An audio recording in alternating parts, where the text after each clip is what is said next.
We are live, ladies and gentlemen. I know it's been a while. Zesiel0320, and I got my man Keaton here representing JVS. We are How's it about going? to dissect season 3 Keaton style. That's what I'm going to call this from now on, Keaton style. I like that. I like that. Yeah, it's been a minute. So I was taking summer classes for my master's, and I've been busy with finals and projects, and it's been crazy, but I'm done now. Got straight A's, Whoop, whoop. did that. And so yeah, I got back on the train. I finished up season 3. It was pretty bonkers. Things are always constantly going down in Westeros. On top of that, my boy here was too busy hanging out in San Diego, which I'm going to get an interview from him later for that. So, hold on, look. Okay. I see you. Flexing on my video. Okay. Well, okay. That's cool. But, yeah, so things have been going down in Westeros. I finally got a chance to catch up. I'm really loving Game of Thrones. I'm probably going to binge watch now that I'm out of school for the next month or so. I'm probably going to end up binging and catching up with everybody. I'm going to try and get done early enough that I can watch some live episodes when they first come out. But that'd be dope. Yeah.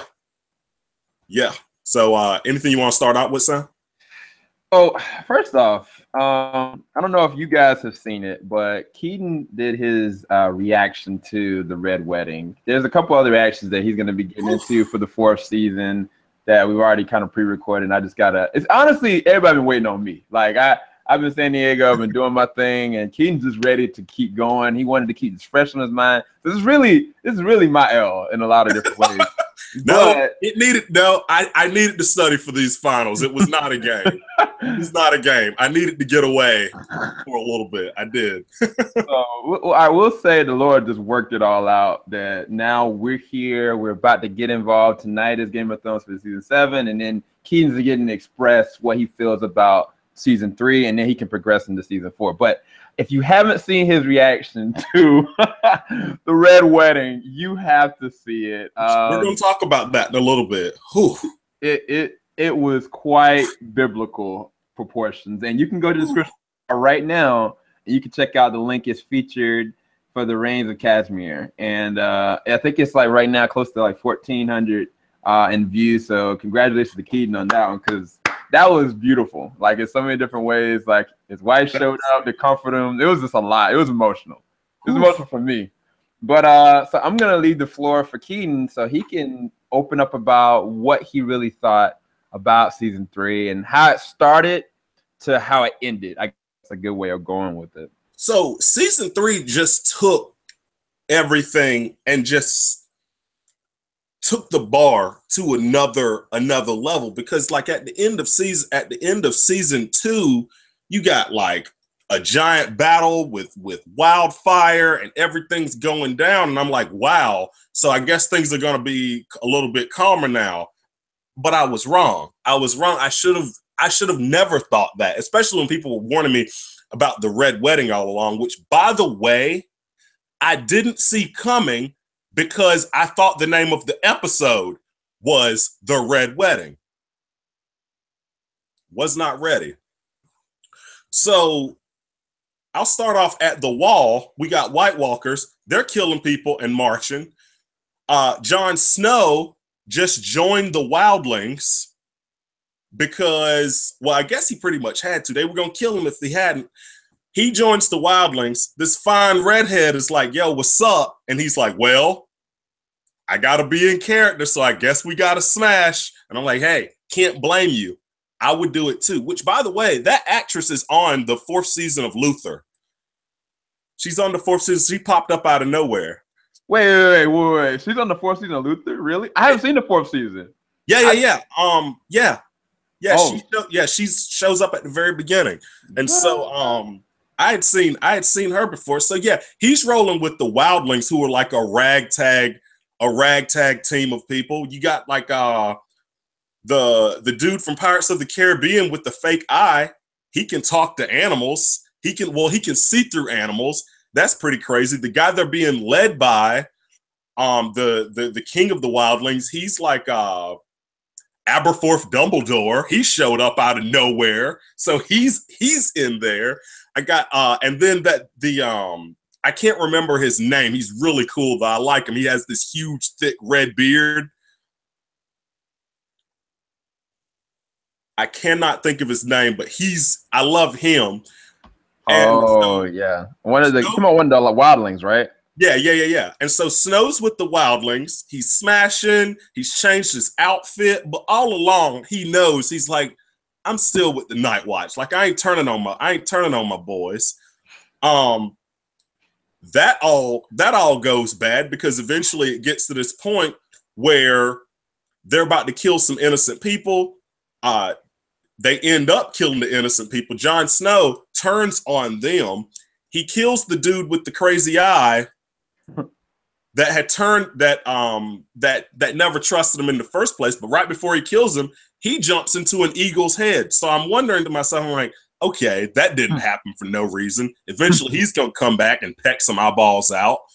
And then in the tower right next to him, Hodor, Bran, and the kid from Love Actually are in there hiding out. Bran's still tripping over a three-eyed raven. He starts changing into people's minds, so he can do the same thing that the pirate dude can do. And so it is complete madness at the wall. Funny enough, even though all of that is epic, that doesn't even come close to what's going on everywhere else. I really loved the portion when they were actually climbing the wall. That was visually amazing. Yeah.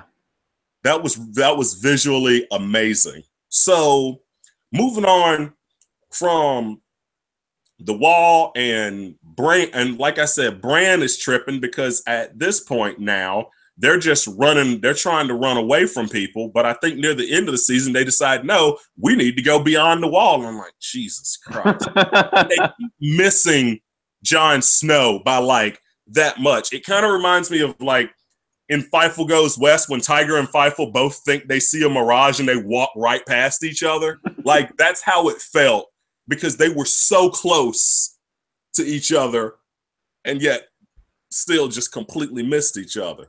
So then we go a little bit south. We go to King's Landing.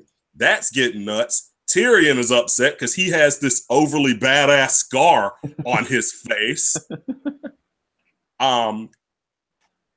His dad, Scrooge McUnderwood, he came back out of nowhere. He's the new hand of the king. So he's the one helping out Deceptiduce Joffrey.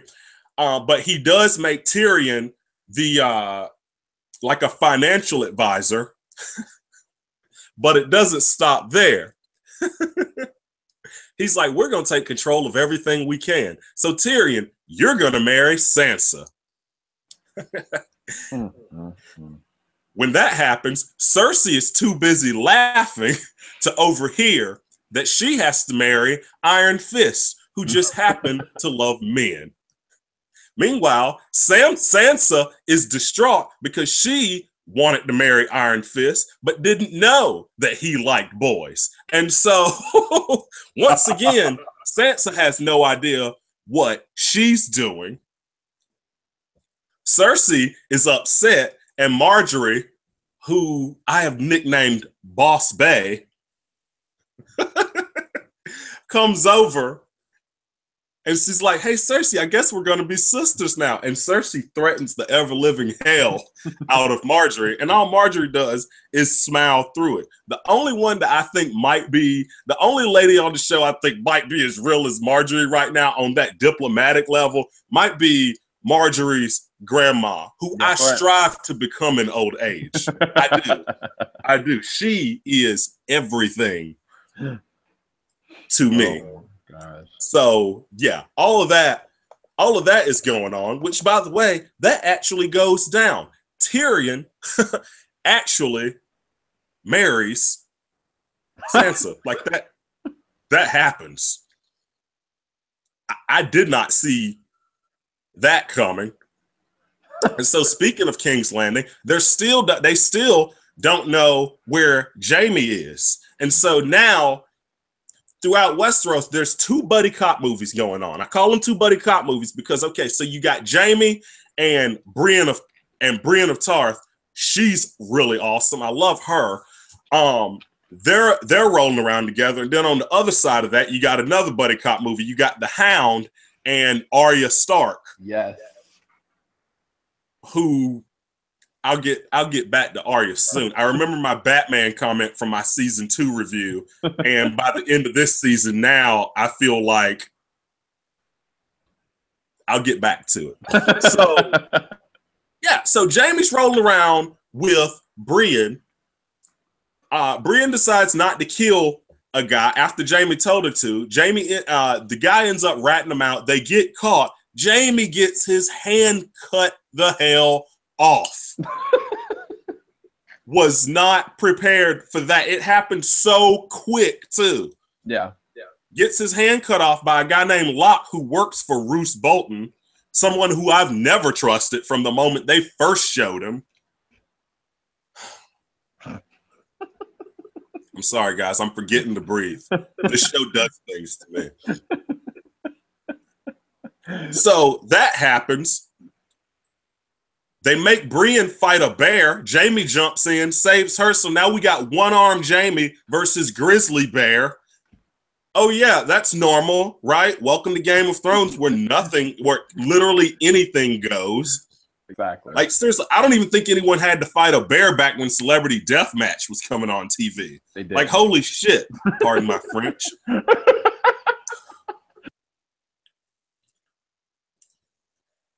The Hound,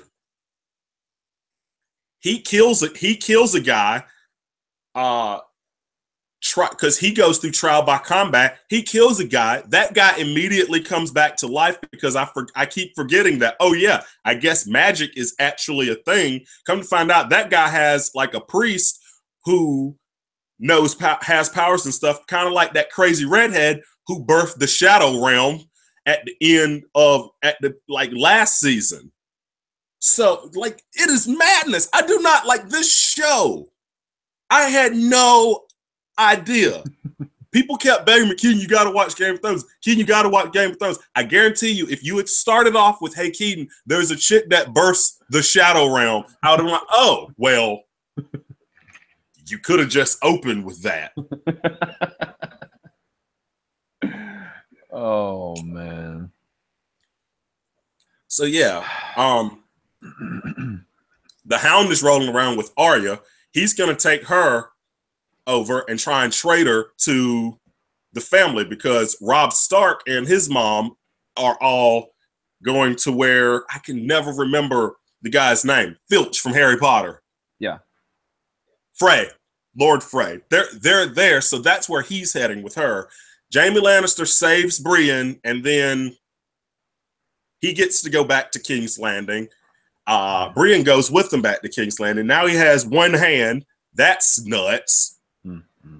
That's right. They put his hand around his neck and just made him walk with it, right? Right. That was sick. Yeah, that was nuts. And so, yeah, so they're heading back toward and so Arya and the Hound are now heading towards Lord Frey because there's a wedding coming up. Mm-hmm. More on that later. Because that's where I want to talk. That's what I want to talk about that last. So now we're gonna go east. Where no. Before we go east, I'm sorry guys. Before we go to that, we have to talk about a guy named Theon Greyjoy. Oh man, poor Theon. Yeah, so he's been getting tortured by this insane guy. I finally found out later on his name is Ramsay Snow. Ramsay, like, he's Roose Bolton's bastard son. Yeah. So what I'm putting together, and I'm hoping to find out in the backstory, Roose Bolton apparently had, like, hooked up with a chick from Arkham Asylum and had Ramsey. That's the only thing I can think of because, oh my God, he's insane. He's insane. He drives Theon completely nuts. He cuts off his dick, sends it to his dad and sister. His dad and sister get a gift, and it is literally, it's my dick in a box. Like that actually happened.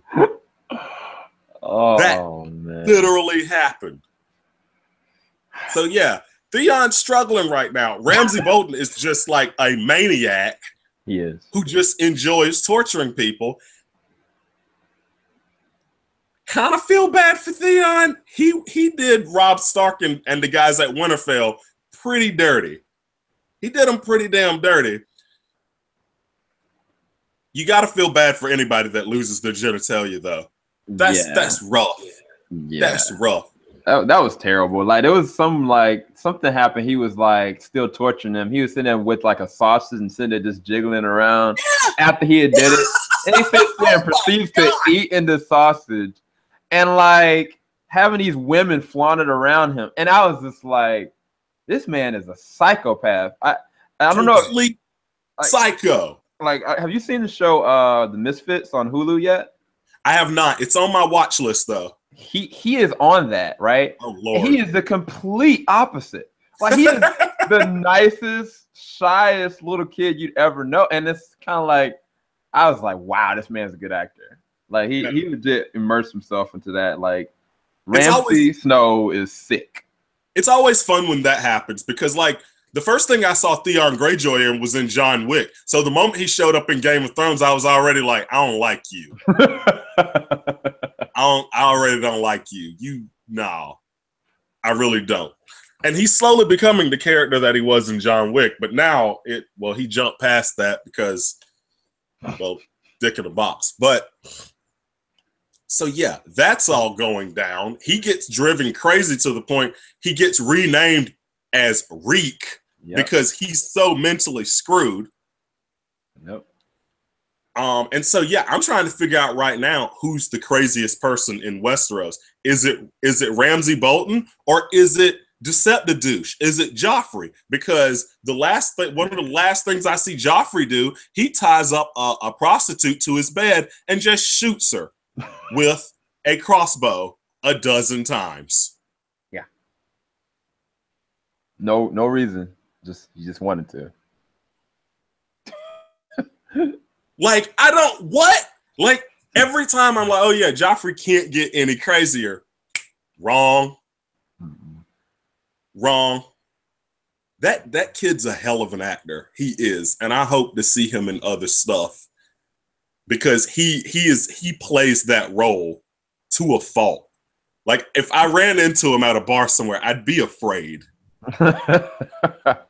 I would be so concerned.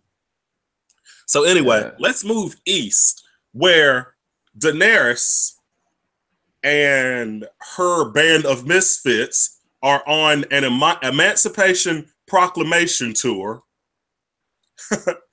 A crazy girl tried to kill her with like this evil scorpion thing, but old dude that quit the King's Guard back in season 2 showed up and saved her. He asked to join her. She's on this island, and this guy who I can only describe as like an evil version of Montel Williams because he looks just like him, is like doing nothing but talking mad trash to Dany, right? Dany's like, hey, I want to buy your soldiers, the Unsullied, and he's like, he's just talking mad trash the entire time, which is funny because that's Dany's native tongue. She knew what his punk ass was saying the entire time. So anyway, Dany offers to trade one of her dragons for 8,000 of her Unsullied. Montel Williams agrees. He's like, okay, cool, let's do it. And he's still talking mad trash to her. So he does it, makes the trade, but this is a dragon we're talking about. He doesn't roll over. He doesn't fetch. he burns. And that's exactly what he does to Montel Williams. He turns his ass into a Kingsford Cole, which is what I wanted him to do the entire time, because he was talking mad trash to Danny this entire time. So now Danny has the Unsullied. First order she gives, kill all these slave masters. Set these people free. Mm-hmm. Like yes. And so these people love her. The Unsullied, she frees them. So these people that were slaves are suddenly completely ride or die for Queen Danny, whose name keeps getting longer and longer and longer. Mm-hmm. Like if anybody got a Daenerys tattoo in season 1, they've been having to go back at the end of each season to add on to like Mother of Dragons, Freer of Change. Like it's just this long, epic, super awesome name. And so then she goes to the next town where where these guys are like, hey, you're not getting past this. They're paying us to fight you guys. They're just like, I don't know what we're gonna do. So she holds a meeting with the leader of these 3 guys. It doesn't matter who the other 2 guys are, because there's one guy in particular named Dario. And Dario says, hey, I'm too pretty for y'all's bullshit. Kills both of them and says, hey, Danny, I'm with you now, boo. So pimp. So pimp. I did not see that coming. So now Danny has this massive army and all of these subjects, because she's just been going around like no one deserves to be a slave. But her eyes are still on the Iron Throne. Like she's freeing all these people and she has this squad, yet she's still like, no. We're going back to Westeros. We're going to King's Landing and I'm getting my steel chair back. That's exactly what she said. Well, it was never hers. It was her dad's, but her dad was a little crazy. Her dad was insane. And so, yeah, that was pretty wild, because yeah, she's just going around just freeing everybody. I'm like, who doesn't love little Abe Lincoln and her dragons? Like everybody loves that. Man. So that's where Dana gets left off. She's freeing people. Now let's moonwalk back over to Westeros. There's a wedding going on.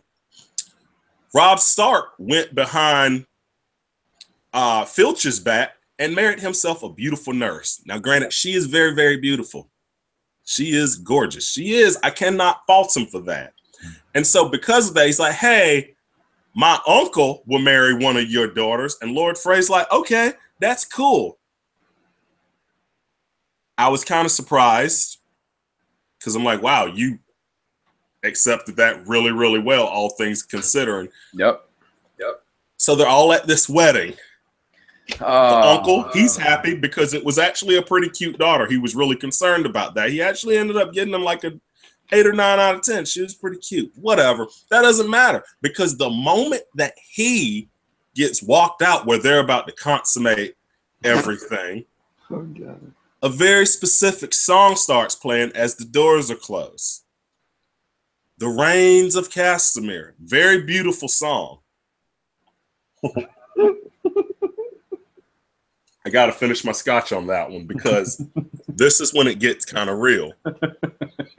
Because all along, Filch is like, hey, we had a deal and you broke it.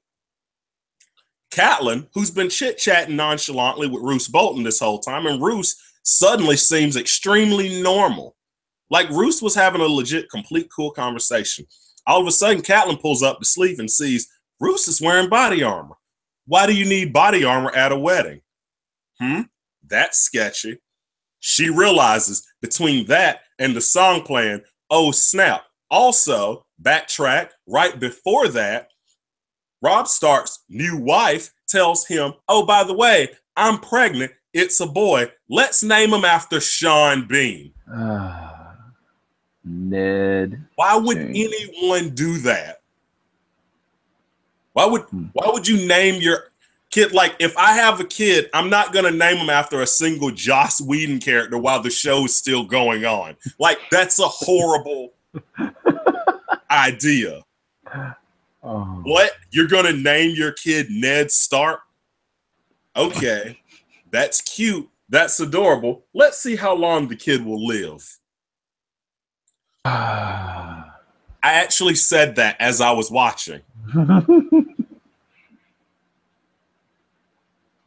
Next thing I know, Bray is like, hey, I feel like I haven't shown you like what you deserve as a king. All of a sudden, dude comes out of nowhere with a knife and repeatedly stabs Robb Stark's wife directly in the gut. So little Ned Stark died first. Yep. He died before any of them did. People's come out with crossbows all over the place. Everybody's dying. Robb Stark's men are dying outside. Robb Stark's men are dying inside. Robb Stark gets shot up. I'm like, damn, Robb Stark just died? Oh my God, this cannot be. Robb Stark dies. Catelyn gets hit. I'm like, oh my God, Frey, you evil son of a... What is happening? I'm in complete shock. You guys should watch that video. I was really in complete shock. I was not ready. He was. I thought they were going to kill off like one person. Like maybe one person. Like, oh man, Robb Stark's right-hand man got killed. Curse you, Red Wedding. Like, I didn't know that was the Red Wedding, first of all. Yeah. Next thing I know, oh, look, Robb Stark's not actually quite dead yet. He crawls over to his dead wife. And I could be wrong. I swear you see the stomach move for a split second. I swear you see it. It could just be my emotion. It probably was emotion. Okay. Then Robb Stark gets up. I'm like, oh my boy, he's still alive. He's still alive. He's shot up, but he's still alive. Catelyn, at this point, I'm like, oh man, we got us a little bit of a Mexican standoff going on because she has his wife. She has Frey's wife, one of his many wives. Like, well, does he have more than one wife? I can't remember. Has Frey's wife by the throat, like, hey, let us go. And I promise your wife will be fine. But Filch, the squib that his ass is, dead-eyes Catelyn and goes, I'll find a new wife. He did. Then Roose Bolton, out of nowhere, goes up to Robb Stark, says, the Lannisters send their regards, and kills Robb Stark. Another dead Stark. At this point, Catelyn is devastated, slits Frey's throat, and she's just sitting there sad on her knees. And then a random soldier's like, oh yeah, you, nonchalantly walks over there and slits her throat. Yep. Meanwhile, the Hound is trying to keep Arya from going in because Arya is like, hey, my family's in there. I'm about to go in. And the Hound, which for some reason has complete sympathy for Arya Stark. He did. Just like he did for Sansa, though. He had sympathy for her, too. Yeah. He, like, knocks her out and takes her away. So now, Catelyn Stark is dead. Robb Stark is dead. Robb Stark's direwolf is dead. His unborn child is dead. They just killed off an entire storyline of Game of Thrones. There's nothing going on in the North. Roose Bolton was with the Lannisters all along. So my guess is he must have made a deal back when they had caught Jaime Lannister.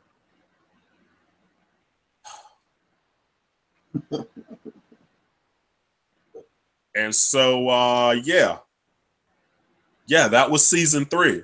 Another chunk of the Stark family tree got knocked off into wildfire. The Unsullied are behind Daenerys. Joffrey's still crazy. Theon has no dick. Jaime has one hand. Brienne is still extremely tall. Tyrion's still extremely short.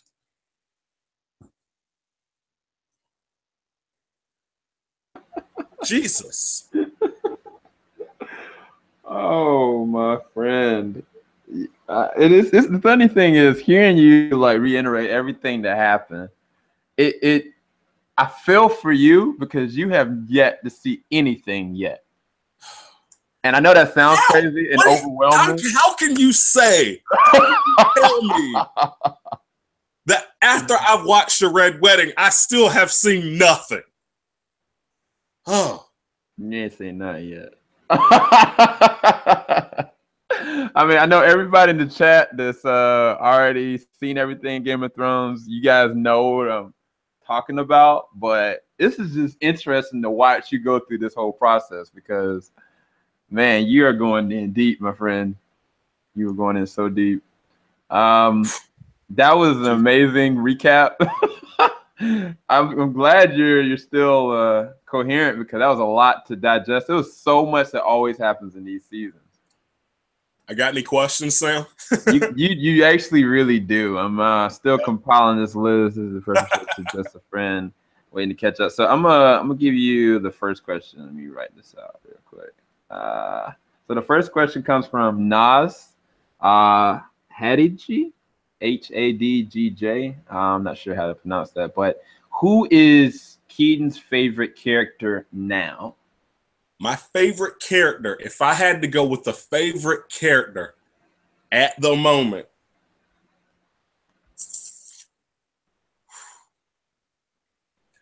I'm really digging my boy Tyrion. He's hanging tough. He has a scar. The struggle is real. Like it, I go in between because I really love Tyrion and I love Jon Snow. Like those are I love both of them. Now they're on opposite ends of the spectrum because Tyrion is a trickster. He's a trickster. But he's good. He's like chaotic good. Like he's chaotic good. And then you have like lawful good Jon Snow, who's like doing the best he can because now he's with the wildlings. Next thing you know, he's left the wildlings. But if I had to put money on it right now, I would say Tyrion is my favorite because I could watch him slap Joffrey and talk shit to him all day long. Like I could do that as a full-time job. I really could. Yeah. Yeah. Okay, let's see. Question number 2 comes from Anthony Rodriguez. Shout out to Anthony. I ain't checked out his YouTube channel. Definitely check that out. Okay, ask Keaton if he thinks that the Starks are idiots yet because they made so many mistakes. I don't think the Starks are idiots as much as they're the good people in a world that isn't for good people. A fact. Like the Starks are those guys that still leave their door unlocked, even though they're in a dangerous inner city area. Like they are constantly way too naive, and they don't realize that these mistakes are going to cost them dearly. So I wouldn't say they're dumb as much as they are not cynical enough. They're way too good to be in Westeros. Westeros is not a place for the faint of heart. Westeros is Resident Evil. They're Donkey Kong country. Like that is like they're too good for this world. That's what, except for Arya, who now that she has no parents is legally allowed to become Batman. I'm waiting for it now. Yeah. See, the way you just described them, I think that's absolutely true. That it's either you die a hero or you live long enough to see you become the villain. I think that's the embodiment of surviving this world that is Game of Thrones. So, yeah, it's going to be interesting to see how things progress for you. Let's see. Darken VOD says, I feel like he needs a smoking jacket and a high back leather chair for his reactions and reviews. I might see what I can do. I got married a couple months ago, so I have a huge cigar collection now because so many people gave me cigars for the wedding. I didn't get a chance to smoke them, so I might see what I can do. Maybe I'll do a review in the park. I think he's more commenting about like a jacket. He wants you to have like this dope jacket and like this high back leather chair, so you can kind of just like be the godfather of this whole thing. I think I have an in for the smoking jacket. So for season 4, I might see what I can do. All right. So next question comes from Corey. Corey. Corey says, This is the perfect show to suggest to a friend, wait for them to catch up. That's more so his comment. And it's true. Like, I think that you should definitely just kind of like take your time with it and wait for it, because progressively you don't want to get spoiled with certain events. But even if you get spoiled one thing, there's so much that happens that you're unprepared for. Right. Because was there a moment where you thought like Tyrion's wedding could have been a red wedding?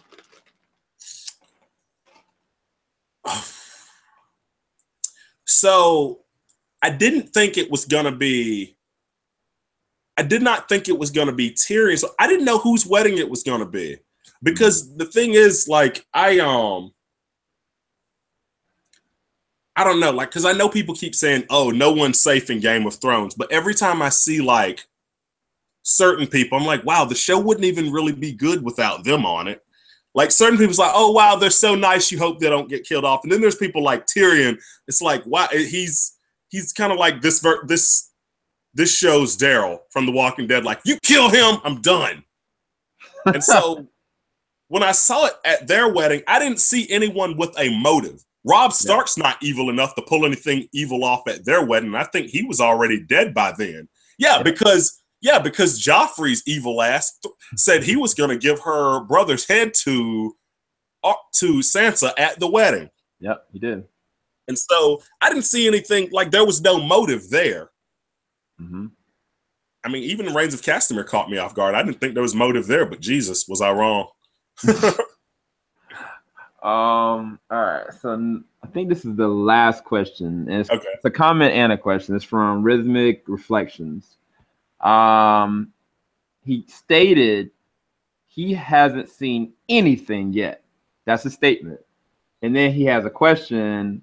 Keeden, how would you rate the Red Wedding episode against other surprising scenes in television history? Top. Dang. Red Wedding was one of the tops. The only thing I might be able to relate the Red Wedding to is and I'm not going to spoil it in case nobody's seen it, the Face Off episode of Breaking Bad. I was about to say the same thing. the Face Off episode of Breaking Bad. I'm trying to think. I know there's been some crazy ones from The Walking Dead, but the Red Wedding was like, you don't see a pregnant woman get stabbed in the stomach repeatedly that often. Like, no, the Red Wedding was up there. Like, it was way up there. Yeah. It was way up there. I cannot describe anything that. Yeah. I'm sitting here trying to think myself. Like, I mean, I've seen some crazy stuff from like FX, The Shield. I've seen some amazing stuff with, AFC's Walking Dead and Game of Thrones. I mean, not Game of Thrones, but Breaking Bad. But I don't think anything really traumatized me like that did. Yeah. Well, actually, there is something else that happens in the Game of Thrones that traumatized me. Jesus. Okay. So I think that Game of Thrones has brought me through two traumatic situations. And it was just hard because I was sitting there binge watching and I was like, I want to keep watching, but I don't know if I can do this. So I'm really curious to see how you're going to respond to the upcoming seasons, man. You're a trooper for all this. Yeah. Oh, man. Ramon asked one last question. He said, does Keeden think that Joffrey or Ramsay is the worst villain so far from your perspective? Joffrey. So far, Joffrey. I haven't seen Ramsay do anything yet. I have a feeling he's going to become more evil because he's definitely a psychopath. Like, he belongs in Arkham, but the things that Joffrey has actually done are so much worse. Like showing Sansa her dad's head, killing hookers, like beating hookers. Like, he's insane. Yeah. Like, Joffrey has literally no redeeming qualities. So far, Ramsay has tortured a douchebag. Yeah. That's it. Yeah. Yeah. Well, Keaton, you got any closing remarks? And also, where can everybody follow you and chat it up with you? No closing remarks besides I'm glad I'm finally watching the show. I'm glad I'm on the train. I just want to thank everybody for tuning in. I've been having a blast doing these, and I can't wait to do more and hear from some of you guys. I'm working on getting a better rig set up so my camera isn't as blurry. Yeah, thank you guys. Be sure to look me up, Keeden7 on Twitter, and then I'm with SEL02. I get it all. I always get it mixed up. Say it, Sam. SEL0320. SEL0320. I'm with JVS, so just keep a lookout for JVS. We're going to be doing some more videos, some more reactions. I'm getting ready to do an interview with SEL and his wife. They just got back from San Diego Comic-Con, so I was going to do a review with them and get their reactions to everything they saw, because that was her first Comic-Con. Mm-hmm. And so I'm interested to hear from her, interested to hear from you, the interview you did with the creators of Rick and Morty. So that's awesome. Which, by the way, if y'all don't know, season 3 is tonight at 11:30. So any of you guys that want to see Game of Thrones, you'll still be able to see it at 9. But Rick and Morty is at 11:30, so you can see both if you didn't know. But yeah, make sure to follow JVS. Make sure to follow us on Twitter. And thank you very much. All right, you guys, we are out. I'm going to let this man finish up season 4, and we will talk more with you guys later. Peace.